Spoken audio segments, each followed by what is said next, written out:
ঋণের ফাঁদে ফেলে কিডনির কারবার, পুলিশের জালে কিংপিন গুরুপদ জানা। বাড়ি পূর্ব মেদিনীপুরের ভূপতিনগরে। স্থানীয়দের দাবি, গত 2 মাসে গুরুপদ সম্পত্তি ফুলে ফেপে উঠেছে। প্রায় 10 কোটি টাকার জমি বাড়ি কিনে ফেলেছেন তিনি।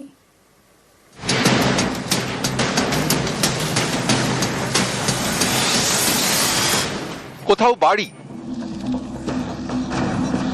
কোথাও জমি। স্থানীয়দের দাবি, মাত্র কয়েক মাসে গুরুপদ জানার ভোল বদলে গিয়েছে। সম্পত্তি ফুলে ফেপে উঠেছে।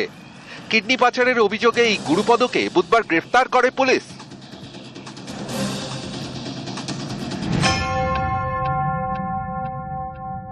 রাতারাতি খুব বড়লোক হয়ে যাচ্ছিল। রিসেন্ট যেটা শুনেছিলাম, প্রায় 1-1.5 কোটি টাকা দিয়ে একটা জায়গা কিনেছে।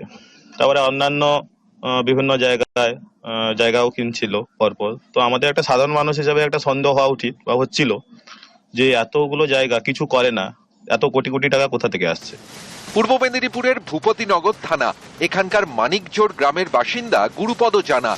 বাড়িতে স্ত্রী, 2 সন্তান আর মা। কি করছে না করছে বাবা, আমি কি সামনে চোখে কি দেখছি। ও তো কিডনি পাচার চক্রে নাকি অ্যারেস্ট হয়েছে। এবার ওই দোষ করে, তাহলে কি অ্যারেস্ট করা উচিত? কি করবো বাবা। পুলিশের সন্দেহ, গুরুপদ জানাই কিডনি পাচার চক্রের কিংপিন। তদন্তে পুলিশ জানতে পেরেছে, উত্তর 24 পরগনার অশোকনগর হাবড়ায় ঘোরে গুরুপদর এজেন্টরা। গরিব লোকজনদের ঋণের টোপ দেয়, চড়া সুদে ঋণ, কয়েক মাস সুদের টাকা নিত। তারপর ঋণ শোধের চাপ দিয়ে কিডনি বিক্রির টোপ। কিডনি বিক্রিতে রাজি হলেই কলকাতার নার্সিংহোমে অপারেশন, যেমন হয়েছিল অশোকনগরের যুবকের। গত বছরের মাঝামাঝি অশোকনগরের যুবক 60,000 টাকা ধার নেন। শীতল ঘোষ নামে এক ব্যক্তির থেকে ধার নেন এই টাকা।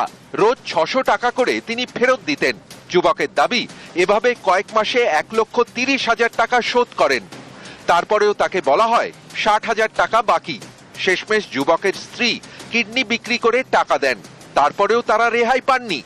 তাদের থেকে আরো টাকা চাওয়া হয়। এরপরই থানায় অভিযোগ করে ওই দম্পতি, যার ভিত্তিতে গ্রেফতার করা হয় কিডনি পাচার চক্রের এজেন্ট শীতল ঘোষকে। তাকে জেরা করেই গুরুপদ জানাকেও গ্রেফতার করেছে পুলিশ। জালে তার 2 এজেন্টও।